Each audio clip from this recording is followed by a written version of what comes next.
إن الحمد لله نحمده ونستعينه ونستغفره ونعوذ بالله من شرور أنفسنا ومن سيئات أعمالنا من يهده الله فلا مضل له ومن يضلل فلا هادي له أشهد أن لا إله إلا الله وحده لا شريك له وأشهد أن محمدا عبده ورسوله أما بعد فإن خير الحديث كتاب الله وخير الهدي هدي محمد صلى الله عليه وسلم وشر الأمور محدثاتها وكل محدثة بدعة وكل بدعة ضلالة وكل ضلالة في النار. يا أيها الذين آمنوا اتقوا الله حق تقاته ولا تموتن إلا وأنتم مسلمون.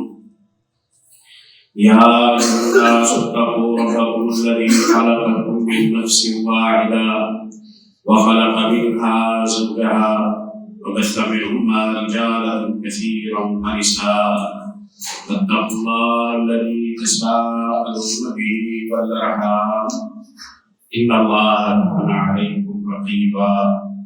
يا أيها الذين آمنوا اتقوا الله وقولوا قولا سديدا يصلح لكم أعمالكم ويغفر لكم ذنوبكم ومن يطع الله ورسوله فقد فاز فوزا عظيما. حمد و ثنا کے بعد گزشتہ خطبہ جمعہ میں اس بات کو اجاگر کرنے اور ذہن نشین کرانے کی کوشش کی گئی تھی کہ وقت کا تقاضا ہے اور ہمارے بچاؤ کی واحد صورت ہے اور رکی ہوئی نعمتوں کی بحالی کی اور ہونے والے نقصانات کے ازالے کی واحد صورت یہ ہے کہ ہم پابند شریعت ہو جائیں، سچی توبہ کر لیں، اپنے رب تعالیٰ کو ناراض کرنے والی ہر بات سے اعراض کریں، توبہ کریں. جو حالات گناہوں کی وجہ سے پیدا ہوتے ہیں ان کی اصلاح وسائل کے طور پر نہیں ہو سکتی. جو خرابیاں اور نقصانات وسائل کی کمی کی وجہ سے ہوں ان کو تو وسائل کے ذریعے پورا کیا جا سکتا ہے، اور جو نقصانات گناہوں کی وجہ سے ہوں ان کی تلافی توبہ کے بغیر نہیں ہو سکتی. اور یوں سوچنا چاہیے کہ مسائل و آلات، نقصانات، غم، پریشانیاں، بدامنیاں، یہ صورتحال امت مسلمہ جس سے دو چار ہے، یوں سوچنا چاہیے کہ یہ ہمارے گناہوں کی شامل ہے. تو ان سے نجات توبہ کے ذریعے ہم بآسانی حاصل کر سکتے ہیں. آج کی اس گفتگو میں ہم دو تین باتیں آپ کے سامنے رکھنے کی کوشش کریں گے. پہلی بات تو یہ ہے کہ جس توبہ پر زور دیا جا رہا ہے یہ توبہ کیسے کی جاتی ہے، حقیقت توبہ کیا ہے. ہم اگر توبہ کرنا چاہیں تو ہمیں کیا کرنا ہوگا؟ توبہ کی حقیقت کو سمجھنا ہے، اور دوسری بات یہ ہے کہ وہ کیا مقابلے ہیں کہ جو ہمیں توبہ نہیں کرنے دیتی ہے، یا تو یہ ہو کہ ہمیں مسئلے کے حوالے سے انکار ہو، کسی کا یہ موقف ہو کہ نہیں صاحب توبہ نہیں کرنی چاہیے، اس کی کوئی ضرورت نہیں ہے، ایسا تو کوئی بھی موقف نہیں رکھتا۔ ایک چیز کے ہم قائل ہیں نظریاتی طور پر، اس پر کبھی کوئی مناظرے نہیں ہوتے، کوئی اختلاف رائے نہیں ہے، سب تسلیم کرتے ہیں کہ ہمیں توبہ قائم ہو جانا چاہیے۔ پھر ہم ایک چیز کے قائم ہونے کے باوجود اس کو اپنانے میں اس کو پیش کیوں کرتے ہیں، اس کے کیا اسباب ہیں؟ ان دو باتوں کو سمجھنا انتہائی ضروری ہے۔ پیارے بھائیوں، پہلی بات توبہ کیا ہے؟ توبہ عربی زبان کا لفظ ہے، اس کا معنی ہے واپس آنا، پلٹنا، رجوع کرنا، یعنی جس گناہ کو اپنا لیا تھا وہاں رک جانا نہیں، اسے چھوڑ کر، اس سے پیٹھ موڑ کر، اپنے رخ کو سیدھا کر کے اس طرف پلٹانا جہاں سے راستہ چھوڑ گیا۔ توبہ تقاضا کرتا ہے یہ لفظ کہ کوئی بیان دیے بغیر، کوئی اظہار کیے بغیر، محض رخ موڑنا توبہ ہے، رخ موڑ لینا توبہ ہے۔ قرآن پاک کا جب ہم مطالعہ کرتے ہیں تو اللہ رب العزت نے اسی شرط کو مختلف مقامات پر ذکر فرمایا ہے۔ سورۃ الفرقان کے آخر میں جہاں اللہ رب العزت نے کچھ لوگوں کے لیے جہنم کی وعید سنائی ہے، جو لوگ اللہ کے ساتھ شرک کرتے ہیں، بدکاری کا ارتکاب کرتے ہیں، ناحق قتل کرتے ہیں، یلقا عصاما، یہ جہنم میں داخل کر دیے جائیں گے، یضاعف لہ العذاب یوم القیامۃ ویخلد فیہ مہانا، قیامت کے دن عذاب ان کا بڑھا دیا جائے گا اور ذلت و رسوائی کے ساتھ انہیں ہمیشہ جہنم جھیلنی ہوگی۔ بڑے بڑے 3 گناہوں کا تذکرہ فرمایا اور ان گناہوں کے متعلق فرمایا کہ جو یہ گناہ کرے گا تو وہ ہمیشہ ذلت و رسوائی کے ساتھ جہنم میں جائے گا۔ پھر ارشاد فرمایا الا الذین تابوا الا من تاب وآمن وعمل عملا صالحا۔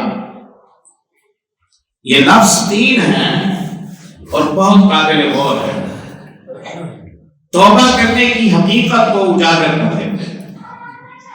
الا من تاب، قتل نفس کیا، خون بہایا، شرک کیا، غیر اللہ کو پکارتا رہا، پھر اس نے یہ راستہ چھوڑ دیا، وآمن، یہ راستہ چھوڑنے میں وجہ ایمان تھا۔ ایک شخص گناہ چھوڑتا ہے کسی ڈر کی وجہ سے، یہ طاہر نہیں ہے۔ ایک شخص گناہ چھوڑتا ہے کہ وہ اسے سنبھال نہیں پائے گا، یہ بھی توبہ کرنے والا نہیں ہے۔ ایک شخص گناہ چھوڑتا ہے کسی بدنامی کے خوف سے، یہ بھی توبہ کرنے والا نہیں ہے۔ توبہ کرنے والا وہ شخص ہے کہ جس کی توبہ میں عمل دخل ایمان کا، جو نیت کے خلوص کے ساتھ ترک گناہ کرے، وہ افورڈ کر سکتا ہے، اس سے رسوائی کا ڈر نہیں ہے، یوں لگتا ہے کہ وہ معاملہ سنبھال جائے گا، اس کی طاقت میں ہے، اس کی دسترس میں ہے، پھر وہ نہیں کرتا اللہ کے ڈر کی بنیاد پر۔ تو اس آیت میں توبہ کی دو شرطیں یہاں ذکر کی، تابا و آمن۔ تابا پلٹ آیا، جو وہاں کھڑا ہوا ہے اور استغفار کی تسبیح پڑھ رہا ہے، یہ توبہ نہیں کر رہا۔ جو اسی مقام پر کھڑا ہوا ہے اور 1.5 گھنٹے کی دعا کر رہا ہے، یہ بھی توبہ نہیں کر رہا۔ جو ہاتھ دبائے ہوئے ہے اور واپس نہیں کر رہا اور محض آنسو بہا بہا کے تلافی کرنا چاہ رہا ہے، یہ بھی توبہ نہیں کر رہا۔ جو کسی پریشر میں دبا ہوا ہے، اس لیے گناہ نہیں کر رہا، مقصد اس کے پاس نہیں ہے، اس لیے گناہ نہیں کر رہا، وہ خواہش رکھتا ہے، وہ گناہ گاروں کو قابل رشک سمجھتا ہے، وہ ان لوگوں کو قابل رشک سمجھتا ہے جنہیں حرام کمانے کی راہیں کھلی ہوئی ملی، اس کے نزدیک وہ خوش قسمت لوگ ہیں، اس کے نزدیک ان کے بھاگ جاگے ہوئے ہیں، اس کے نزدیک وہ قابل رشک ہیں کہ جن کے لیے حرام کے راستے کھلے ہوئے ہیں۔ وہ اپنے آپ کو بدقسمت محسوس کرتا ہے کہ اسے یہ چانس نہیں ملا، اس کا وہ چانس اس سے مس ہو گیا، فلاں کا چیک لگ گیا۔ اب یہ گناہ کر نہیں رہا، لیکن یہ تمنا گناہ کر رہا ہے، یہ آرزو گناہ کر رہا ہے، یہ خواہش مند ہے گناہ کا۔ تو خواہش سے گناہ بھی گناہ ہے،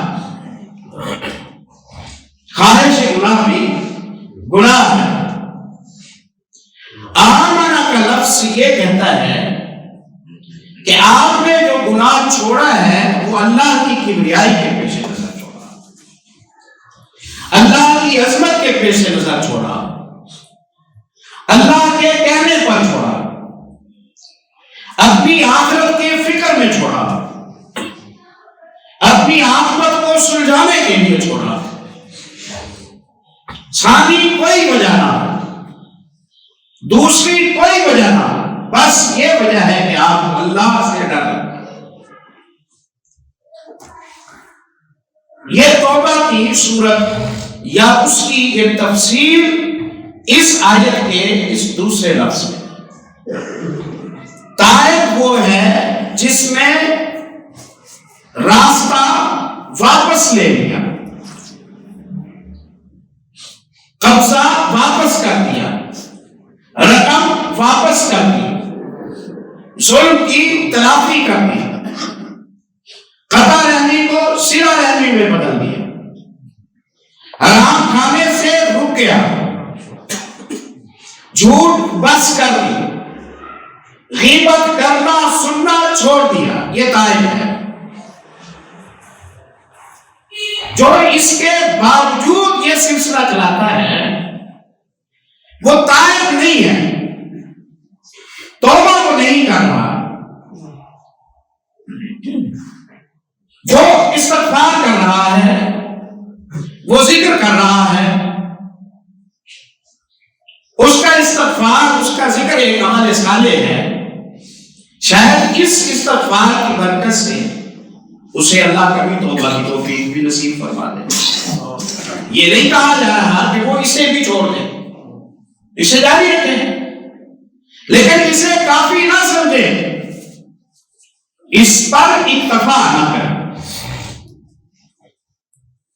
گویا توبہ کی پہچان ہوگی جب گناہ گار گناہ کو نظریے کے ساتھ چھوڑے، نفرت کے ساتھ چھوڑے گا، مالک سمجھتے ہوئے چھوڑے گا، اپنے لیے اسے زہر قاتل محسوس کرے گا. جس نے گناہ چھوڑا پھر وہ اپنی گناہگار زندگی کو یاد کرتا رہتا ہے. جس نے گناہ چھوڑا پھر وہ اپنی گناہگار زندگی کے تذکرے کرتا رہتا ہے, فخر سے اسے بیان کرتا رہتا ہے, اپنی اس زندگی کو وہ پرکشش زندگی محسوس کرتا ہے. کبھی کبھی اس زندگی کی خواہش بھی کرتا ہے. یہ تائب نہیں ہے اگرچہ یہ گناہ چھوڑ چکا ہے, یہ توبہ کرنے والا نہیں ہے اگرچہ یہ گناہ چھوڑ چکا ہے. اللہ رب العزت نے فرمایا نوح علیہ السلام کی قوم نے رسولوں کا انکار کیا, جھٹلایا رسول. سوال پیدا ہوا کہ قوم کے پاس تو صرف نوح علیہ السلام ہی رسول آئے تھے. اللہ رب العزت نے اس آیت میں گویا یہ فرمایا کہ نوح علیہ السلام کی قوم محمد رسول اللہ صلی اللہ علیہ وسلم کی رسالت کو بھی نہیں مانتی تھی. تو سوال پیدا ہوا کہ محمد صلی اللہ علیہ وسلم بعد میں آئے اور نوح علیہ السلام کی قوم آپ کا انکار پہلے کر گئی, کیوں؟ مفسرین نے جواب دیا ہے کہ گناہگار کو اچھا سمجھنا بھی گناہ ہے, گناہگار کو سپورٹ دینا بھی گناہ ہے,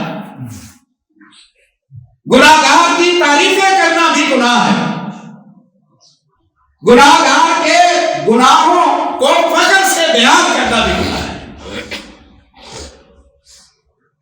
قوم نوح علیہ السلام نے نوح علیہ السلام کا انکار کیا. بعد والوں نے آ کر یہ تو نہیں کہا کہ انہوں نے غلط کیا تھا,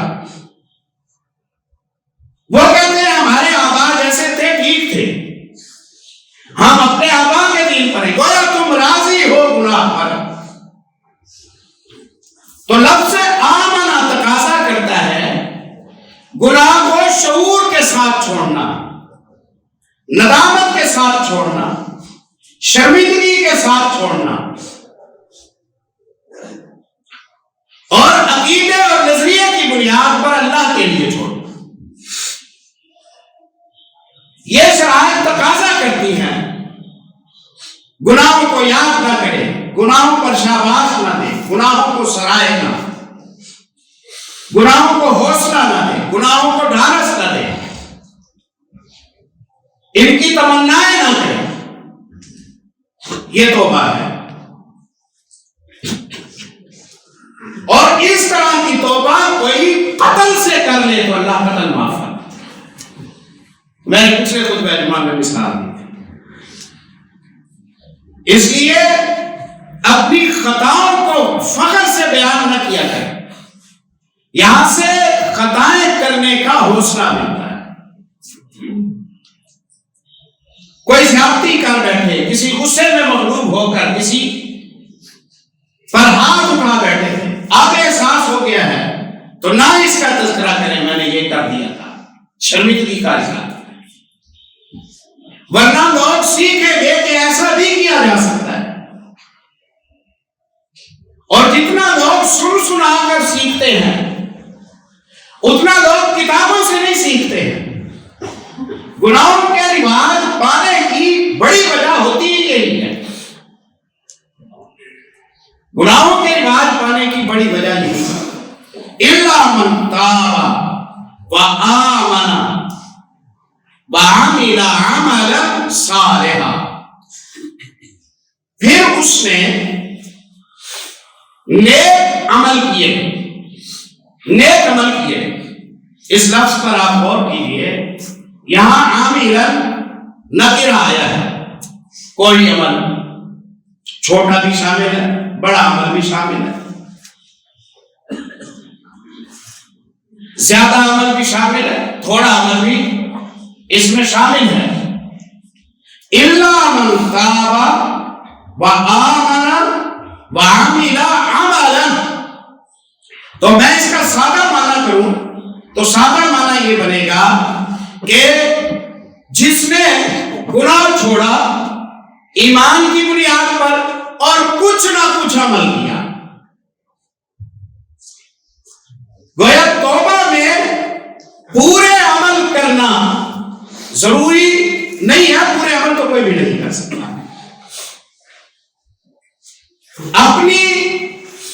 اپنا احساس ظاہر کرنا مقصود ہوتا ہے. عامل عملا صالحا، کچھ نہ کچھ عمل صالح کیے، کچھ نہ کچھ عمل صالح کیے. گویا وہ اپنی تمنا دکھا رہا ہے، وہ اپنا راستہ مڑا ہوا دکھا رہا ہے، وہ اپنی جستجو دکھا رہا ہے. وہ یہ دکھا دیتا ہے عامل عملا صالحا، کچھ نہ کچھ عمل کرتا ہے.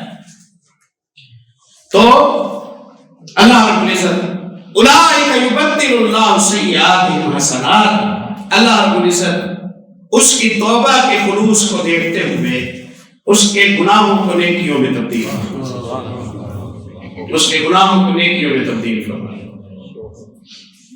کیا اس کا معنی ہے؟ بہت سارے معنی کیے گئے ہیں، اور اللہ کے لیے کوئی بعید نہیں. جو بغیر نیکی کیے بندے کے اسے اجر و ثواب دیتا ہے، وہ اس کے خلوص نیت کی برکت سے اس کو زیادہ اجر نصیب فرما دے تو کوئی مشکل نہیں. لو اتیتنی بقراب الارض خطایا لم تشرک بی اتیتک بقرابها مغفرۃ. حدیث قدسی ہے، تو زمین گناہوں سے بھر کے آ، شرک کا گناہ اس میں نہ ہو، شرک کا گناہ اس میں نہ ہو، میں زمین بھر کے مغفرت کی لاؤں گا، تیرا کھاتا برابر کر دے. اس کے تو شاید نشان اعلان ہوتا بندے کا، تو بندے میں نہ اتنی سخاوت ہے نہ اتنی اوقات ہے، تو ہم ہلکے سے اعتبار نہ کرتے. لیکن اعلان تو بندوں کے رب کا ہے، اعلان تو بندوں کے رب میں ہے. تو اس آیت میں، سورہ فرقان کی آیت میں ہمیں توبہ کرنے کا طریقہ ملا ہے. گناہ چھوڑنا ہے، نظریے کی بنیاد پر چھوڑنا ہے، نفرت کر کے چھوڑنا ہے، مستقل بنیادوں پر چھوڑنا ہے، سارے گناہ چھوڑنے ہیں. پھر اس کی تمنا نہیں کرنی، پھر اس کی ہاں میں ہاں نہیں ملانی، پھر اس گناہ کو للچائی نگاہوں سے نہیں دیکھنا، گناہگاروں کو قابل رشک نہیں سمجھنا، اس کی جستجو میں نہیں رہنا. نہیں، شعور کے ساتھ چھوڑا ہے، رب نے نجات نصیب فرما دی ہے. اب اللہ اس پر استقامت. یہ کام تو بیٹھے بیٹھے ہو سکتا ہے، اس کام پر کوئی ٹائم نہیں لگتا، سارا ہی نظریہ ہے. اور آپ دیکھیں گے کہ یہ سارا کچھ اسی صورت میں ہوتا ہے کہ جب انسان اللہ کی حاکمیت کو تسلیم کر کے اپنی کمزوری کو تسلیم کر رہا،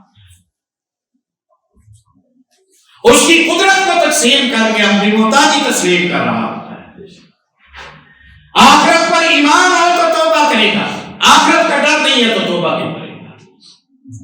محاسبے پر ایمان ہو تو توبہ کرے گا، لکھا نہیں جا رہا تو توبہ کیوں کرے گا. جنت و جہنم پر ایمان ہو تو توبہ کرے گا، کوئی جنت و جہنم نہیں تو توبہ نہیں کرے گا. پل صراط اور محشر پر ایمان ہو تو توبہ کرے گا، پل صراط اور محشر پر ایمان نہیں تو توبہ کرنے کی کیا ضرورت ہے اسے. تو گویا تائب مجموعہ ایمان ہے، مجموعہ عقیدہ ہے، علامت توحید ہے، ایمان بالرسالت کی علامت ہے. اس کا یقین پختہ، اس کی توحید پختہ، اس کی رسالت پختہ، اس کا نظریہ ٹھیک، اس کا رب تعالیٰ کے ساتھ احترام و محبت کا نظریہ ٹھیک. ایک توبہ کرنے سے یہ شفاف ہو گیا، یہ آلائشوں سے محفوظ ہو گیا. دنیا اور دنیا مافیہ، دنیا کے خزانے اور دنیا کے تکبر، دنیا کی انانیتیں اور دنیا کی رہنائیاں اس کی نگاہوں میں ہیچ ہو گئی. اسے وہ ذات نظر آ گئی جو اس دنیا کو قائم کرنے والی ہے.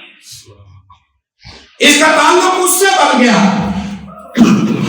جو اس کائنات کا قادر مطلق ہے. تو تائب انسان معزز ہو جاتا ہے، دائم انسان اعلیٰ ضبط ہو جاتا ہے، پاک انسان سچا ہو جاتا ہے۔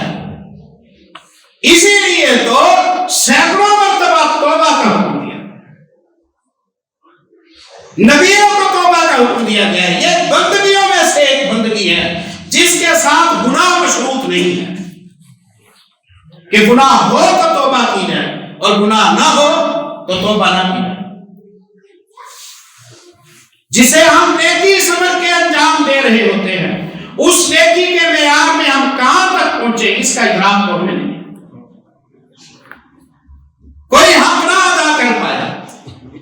اس لیے توبہ ایک ایسا فریضہ ہے جو مسلمان کی زندگی میں نماز سے بھی زیادہ ضروری ہے، روزے حج سے زیادہ ضروری ہے، کیونکہ نماز بعض صورتوں میں اس کی کیفیت، اس کی ادائیگی، اس کو بر وقت پڑھنا، اس کو باوضو پڑھنے کے حوالے سے کچھ استثناءات آئے، چلتے ہم کر لیں، چل بیٹھ کے پڑھ لیں، چل لیٹے لیٹے پڑھ لیں، یاد نہیں ہے چل آپ پڑھ لیں، بلوغت نہیں ہوئی چلے فی الحال گناہ نہیں ہے، ہوش میں نہیں ہے چلو فی الحال گناہ نہیں ہے۔ کچھ صورتیں ہیں، کچھ صورتیں ہیں۔ ایک اللہ کی وحدانیت کو ماننا وہ مسلسل ہے، اور ایک توبہ کرنا مسلسل ہے۔ بندہ بیمار ہو گیا توبہ زیادہ ضروری، نماز میں رخصت بیٹھ کر پڑھ لے، تیمم کر کے پڑھ لے، توبہ کی فرضیت پڑھ لے۔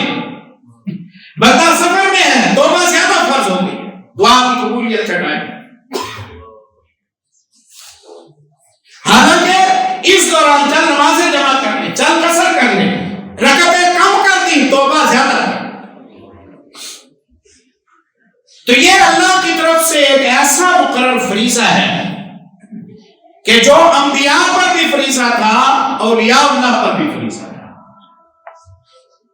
اور یہ کیسے ممکن ہوتا ہے؟ سورہ فرقان کی آیت سے آپ کے سامنے ہے۔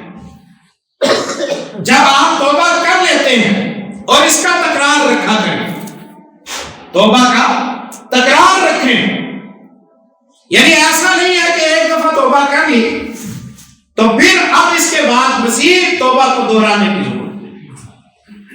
توبہ کا تکرار توبہ کی قبولیت کا سبب بنتا ہے۔ جنائز میں حدیث آتی ہے، جب آپ صلی اللہ علیہ وسلم عبداللہ بن ابی کا جنازہ پڑھانے جا رہے تھے، عمر بن خطاب رضی اللہ تعالیٰ عنہ نے عرض کیا یہ تو ایسا تھا ایسا تھا ایسا تھا۔ آپ نے فرمایا رب تعالیٰ نے کہا ہے 70 دفعہ اگر اس کے لیے مغفرت مانگی جائے تو میں اسے معاف نہیں کروں گا، تو ازیدہ علی 70، میں 70 سے زیادہ دفعہ مانگوں، میں 70 سے زیادہ دفعہ مانگوں۔ گویا آپ کا بار بار مانگنا ہے نا جو وہ منوانے کے قریب کر دیتا ہے، وہ منوانے کے قریب کر دیتا ہے۔ اس لیے توبہ کو دہراتے رہیں، ایک دفعہ استغفار پڑھیں اس شعور کے ساتھ جو سورہ فرقان کی روشنی میں آپ کے سامنے رکھا ہے، آپ کی توبہ ہو گئی۔ زیادہ پڑھنے کی بجائے شعور سے، سمجھ کر، احساس سے، ندامت کے ساتھ، شرمندگی کے ساتھ زندگی کا نئے سرے سے ابتدا کرنے کے ارادے سے اسے پڑھا جائے تو ایک جملے میں اللہ برکت ڈالتا ہے، ایک لفظ میں اللہ برکت ڈالتا ہے۔ جب یہ کہہ چکے ہیں، اب تلافی کی دوسری صورت یہ ہے، آپ توبہ طائب ہیں، اب آپ کی آئندہ زندگی کے جو گناہ ہیں، کیونکہ انسان مشین تو ہو نہیں سکتا، اس سے پھر ہوں گے، پھر یہ توبہ کرے گا، پھر ہوں گے، اس کے لیے ایک قاعدہ ہمیں بنانے کی ضرورت ہے۔ رسول اللہ صلی اللہ علیہ وسلم نے ذکر فرمایا، آپ صلی اللہ علیہ وسلم فرماتے ہیں کہ قاعدہ یہ بناؤ، اتبع السیئۃ الحسنۃ تمحها، زندگی کا قانون یہ بناؤ، جب خطا ہو تب نیکی کرو، خطا بڑھتی جائے نیکیاں بڑھاتے جاؤ۔ خطا بڑھتی جائے، نیکیاں بڑھاتے جاؤ، نیکیاں بڑھ جائیں گی، وزن میں زیادہ ہو جائیں گی، تمہاری خطا تمہارے لیے نقصان دے. اب یک طرفہ کام ہوتا گیا تو وہ چھوٹی خطائیں بھی جمع ہو کر وہ بندے کا بیڑا گرک کر دیں. تو طریقہ یہ ہے معمول زندگی توبہ کو برقرار رکھنے کا کہ اب سیئۃ الحسنۃ، جب گناہ کا احساس ہو توبہ کو دہراتے رہیں. عمل صالح میں اضافہ، آپ تلفی کی ہے اس کی بہتر تلافی کر، قرآن پاک کی تلاوت بڑھا، صدقہ بڑھا، صلہ رحمی کو بڑھا، زیادہ کریں. روٹین سے زیادہ جب آپ نیکیاں کریں گے تو وہ پچھلا جو گناہ ہے وہ مؤثر نہیں رہے گا. اس گناہ کے نقصانات سے آپ اللہ کی رحمت سے محفوظ ہو جائیں. ان الحسنات یذھبن السیئات. توبہ کے حوالے سے قاعدہ یہ ہے کہ اسے ڈیلے نہ کریں. توبہ ڈیلے کرانا یہ شیطانی ہیلوں میں سے ایک ہیلا ہے، اس کے ہتھکنڈوں میں سے ایک ہتھکنڈا ہے کہ تو مانتا تو ہے، کر لینا توبہ، ہم کوئی منکر تھوڑی ہے، فی الحال نہ کر، بعد میں کر لینا. ذہن جب بنا، دل نرم ہوا، ارادہ خیر بنا، اس وقت کو وہ ڈال دیتا ہے. توبہ کا قاعدہ یہ ہے کہ جیسے ہی شعور بیدار ہو اسی لمحے توبہ کریں. یاد رکھیں کہ معاشر میں صرف وہ لوگ پریشان ہوں گے جن کی توبہ اور موت کے درمیان فاصلہ زیادہ تھا. وہ لوگ پریشان ہوں گے، وہ لوگ کہ جن کی موت اور توبہ کے درمیان فاصلہ تھوڑا تھا، ان کے لیے کوئی پریشانی نہیں، کیونکہ توبہ پچھلے گناہوں کا اثر مٹا دیتی. اسی لیے تو کہا نا کہ جس کا آخری کلمہ لا الہ الا اللہ ہوگا وہ جنت میں جائے گا. جو اس حالت میں مرا کہ اس نے اللہ کے ساتھ کسی کو شریک نہیں کیا تھا وہ جنت میں جائے گا. وجہ کیا ہے کہ پچھلے سارے گناہوں سے اس نے ہاتھ کھڑے کر دیے، آگے گناہ کرنے کا اسے ٹائم بھی نہیں ملا اور وہ نیکی کی حالت میں اللہ رب العزت کے قریب ہو گیا. توبہ فوری کرنی ہے، اسے پوشیدہ نہیں ہونے دینا. باسی توبہ فائدے مند نہیں رہتی، فوری توبہ کرنی ہے. اس سے دو فائدے ہوتے ہیں. ایک تو یہ ہے کہ بندہ خود سستی کا شکار نہیں ہوتا. دوسرا اس سے یہ فائدہ ہوتا ہے کہ اگر گناہ کا کوئی ریئیکشن آنا ہوتا ہے تو وہ فوراً توبہ کی برکت سے ما کان اللہ لیعذبہم وانت فیہم وما کان اللہ معذبہم وہم یستغفرون. مکے والے عذاب مانگتے ہیں، میں عذاب دیتا نہیں. کیوں؟ میرے دو قاعدے ہیں. ایک قاعدہ یہ ہے جس بستی میں محمد رسول اللہ موجود ہو کے عذاب نہیں ہو. دوسرا قاعدہ یہ ہے کہ جو بستی معافی مانگ رہی ہوگی عذاب نہیں. ما کان اللہ معذبہم وہم یستغفرون. لوگ معافی مانگ رہے ہوں، اللہ عذاب نازل کر دے، اللہ ایسا نہیں کرے گا، اللہ ایسا نہیں کرے گا. تو توبہ کا یہ بڑا زبردست فائدہ ہے کہ یہ چلے ہوئے عذاب کو وہی بریک لگا دیتی ہے، روک دیتی ہے، واپس پلٹا. دوسرا یہ ہے کہ توبہ کرنے والا سستی کا شکار نہیں ہوتا. بخاری میں حدیث، آپ صلی اللہ علیہ وسلم نے خواب دیکھا، یاجوج ماجوج کی دیوار میں اتنا سوراخ ہو گیا، گھبرا کے بیٹھ گئے. بتایا کہ اتنا سوراخ ہو گیا ہے، گویا یاجوج ماجوج کے آنے کا ٹائم قریب ہے. آپ صلی اللہ علیہ وسلم نے اسی وقت کہا کہ میرے گھر کی خواتین کو جگاؤ، ابھی جگا دو. اب خواب رات کے پہلے حصے میں دیکھا، آخری حصے میں تو سب نے جاگ جانا ہے، نبی کا گھر ہے، تہجد تو سب پڑھیں گے. خواب ابھی آیا تو آپ ابھی اٹھے، خواب ابھی آیا آپ ابھی اٹھے. اور آپ صلی اللہ علیہ وسلم نے گھر کی ساری خواتین کو نکال دیا اور کہا کہ اللہ سے استغفار کرو، معافی مانگو، اللہ سے درخواست کرو، اللہ جو مصیبت آنے والی ہے اس سے ہمیں بچانا، اسے دور کر دے۔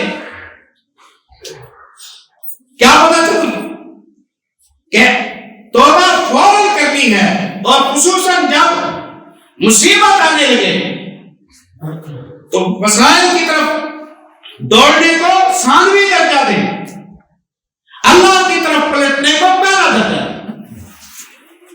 سنن ابی داؤد میں صلاۃ الکسوف کے حوالے سے امام ابی داؤد رحمۃ اللہ علیہ نے کچھ طریقے ذکر کیے ہیں کسوف سورج گرہن سے بچنے کے، یا سورج گرہن ہو جائے تو اس دوران کے عذاب سے محفوظ رہنے کے کچھ طریقے ذکر کیے ہیں۔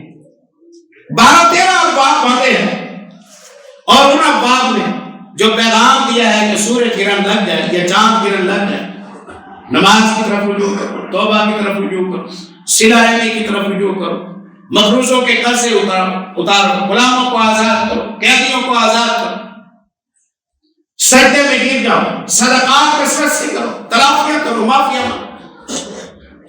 ہر ایک پر الگ الگ بات آتے ہیں۔ عبداللہ ابن عمرو بن عاص رضی اللہ تعالیٰ عنہ بیان کرتے ہیں سورج گرہن ہوگی، ہم لوگ آئے مسجد میں پہنچے، رسول اللہ صلی اللہ علیہ وسلم کو دیکھا، چہرہ مبارک پریشان ہے۔ ام المؤمنین عائشہ رضی اللہ تعالیٰ عنہ فرماتی ہے موسم خراب ہوتا، آپ صلی اللہ علیہ وسلم بے چین، آپ بے چین ہو جاتے، کبھی گھر سے باہر تشریف لے جاتے، پھر اندر آ جاتے، پھر باہر چلے جاتے، پھر اندر آ جاتے، کبھی بیٹھ جاتے، کبھی کھڑے ہو جاتے۔ بارش برستی، موسم کھلتا، آپ اطمینان میں آئے، آپ اطمینان میں آئے۔ میں نے اس پریشانی کو بھانپا، نوٹ کیا، پوچھا، آپ صلی اللہ علیہ وسلم نے فرمایا بندہ بعض دفعہ یہ سمجھتا ہے کہ رحمت کی بارش آنے والی ہے، اسے نہیں معلوم ہوتا کہ ہمارے گناہوں کا ریئیکشن نہ ہو، کوئی عذاب نہ آنے والا ہو، کوئی قیامت نہ آنے والی، اس لیے موسم کھل جاتا ہے تو میں سکھ کا سانس لیتا ہوں، اور جب تک موسم بے قرار ہے اس وقت تک مسلمان بے قرار ہے، ہوائیں فضائیں بے قرار ہے تو مسلمان بے قرار ہے، وبائیں پھیلی ہوئی ہیں مسلمان بے قرار ہے، زلزلے ہیں مسلمان بے قرار ہے، بیماریاں بڑھ گئی ہیں مسلمان بے قرار ہے، کبھی سیلاب آتے ہیں بستیاں بہا جاتے ہیں، کبھی قطرات رک جاتے ہیں بوند بوند کو انسان ترستا ہے، کبھی زلزلے آتے ہیں شہر دھس جاتے ہیں، کبھی جانوروں میں مرض پھیلتا ہے، ہزاروں لاکھوں جانور مر جاتے ہیں، پونجیاں ضائع اور برباد ہو جاتی ہیں، ایک مرض ختم نہیں ہوتا دوسرا آ جاتا ہے، دوسرا ختم نہیں ہوتا تیسرا آ جاتا ہے۔ یہ حالات تقاضا کرتی ہیں کہ جیسے حالات بے چین ویسے مسلمان بے چین، ویسے مسلمان بے چین۔ میں یوں کہ جو سوائے پر حجرے والیوں کو جگاؤ، یہ اٹھے اور توبہ کریں، جیسے ہی آپ توبہ کریں گے ایک رب کی طرف سے بخشش ہو جائے گی، اور دوسرا یہ ہوگا کہ آنے والا عذاب رک جائے۔ پھر رکاوٹ یہ ہے کہ شیطان ہمیں مایوس کرتا ہے، ہمیں مایوس کرتا ہے، یہ تو چھوٹی نیکی ہے، اس سے کیا فرق پڑے گا، نہیں، یہ بھی اس کا چھوٹی نیکی کریں گے تو بڑی کی توفیق نصیب ہوگی، چھوٹی نیکی کریں گے تو بڑی کی توفیق ہوگی۔ اللہ نے ابن قیم رحمہ اللہ نے کہا کرتے ہیں نیکی کا دروازہ کھولتی ہے، بے نماز بندہ پہلی نماز پڑھتا ہے تو کافی مشکل ہوتا ہے، ہفتہ بھر اسے آپ 1000 روپے 2000 روپے ہفتہ دے کے نماز پڑھنا ہے، اس کے بعد اس کے لیے نماز آسان ہو جاتی ہے۔ نیکی نے نیکی کا راستہ کھول دیا، نیکی کا راستہ کھول دیتی ہے۔ تو ہم کہتے ہیں کہ اس نیکی سے کیا فرق پڑے گا، بھئی اسی سے ہی تو اگلی نیکی آئے، حالات بدلنا، انقلاب لے آنا، کوئی تبدیلی ہو جانا، یہ تو ہمارے بس میں نہیں ہے، جو میرے بس میں وہ ہے۔ اپنی خیر کے لیے بھی بھلا لوگوں کے رویے کی کوئی شرط لگاتا ہے کہ چلو سارا معاشرہ توبہ کرے پھر میں توبہ کروں، وہ سارے توبہ نہ کریں تو آپ نہیں کریں، وہ نفع نہ کمائیں تو آپ نہیں کمائیں، وہ جنت میں نہ جائے تو آپ نہیں جانا چاہیے. توبہ کے لیے کوئی شرط نہ لگائے، کوئی تاریخ نہ دے، فوری توبہ کریں اور جو چھوٹی سے چھوٹی نیکی کر سکتے ہیں اسے شروع کر دیں. اس میں برکت ڈال کے جیسے ایک ٹہنی کو ہٹانے والے کو اللہ نے جنت میں بھیج دیا. بتایا راستے سے کانٹے دار جھاڑی کو ہٹا دیا، راستہ صاف ہو گیا. فشکر اللہ لہ، بخاری میں حدیث آتی ہے اللہ نے اس کا عمل دے کر اسے جنت میں بھیج دیا. کتے کو پانی پلانے والی عورت مرد کا تذکرہ آیا حدیثوں میں. کتنا کام ہے، کتنی دیر کا کام ہے، کتنے خرچے کا کام ہے. اساس ایمان ہے، توبہ ہے، وہ میسر ہے. اب تو کوئی چھوٹی سے چھوٹی حرکت بھی، کوئی چھوٹے سے چھوٹا عمل بھی وہ بخشش کا سبب بن سکتا ہے. اتقوا النار ولو بشق تمرہ، آگ سے بچو اگرچہ ایک کھجور کی ایک پھانپ کے ذریعے ہی ہو. پوری کھجور نہیں، اس کے 2 ٹکڑے کرو، پھر 2 ٹکڑے کرو، کیا بچے گا؟ اس کے ذریعے آگ سے بچو. فمن لم یجد، جو یہ بھی نہیں خرچ کر سکتا، فبکلمۃ طیبہ، لبنے کا ٹھیک کر، صدقات کرو، نہیں کر سکتا. آپ نے فرمایا لوگوں کو نفع دو، کہا نہیں دے سکتا، ٹائم نہیں ہے، مصروفیت ہے، الجھن ہے. آپ نے فرمایا لوگوں کو دکھ نہ دو، یہ بھی تمہاری طرف سے سنتا ہے، لوگوں کو دکھ نہ. آپ نے دیکھا چھوٹے چھوٹے کام آپ نے بتائے، چھوٹے کام بڑے کاموں کی توفیق بنتے ہیں. شیطان ہمارے اندر مایوسی پیدا کرتا ہے، وہ کہتا ہے تیری توبہ سے کیا فرق پڑ جائے، تو کون سا تیر مار لے گا، کون سے حالات بدل گئے، لاکھوں لوگ ایک طرف ہے تو چھوڑ پڑے. تو یہ نہیں دیکھنا، یہ دیکھنا ہے کہ میری عاقبت میرے لیے ہے، میں نے اپنا حساب لینا ہے.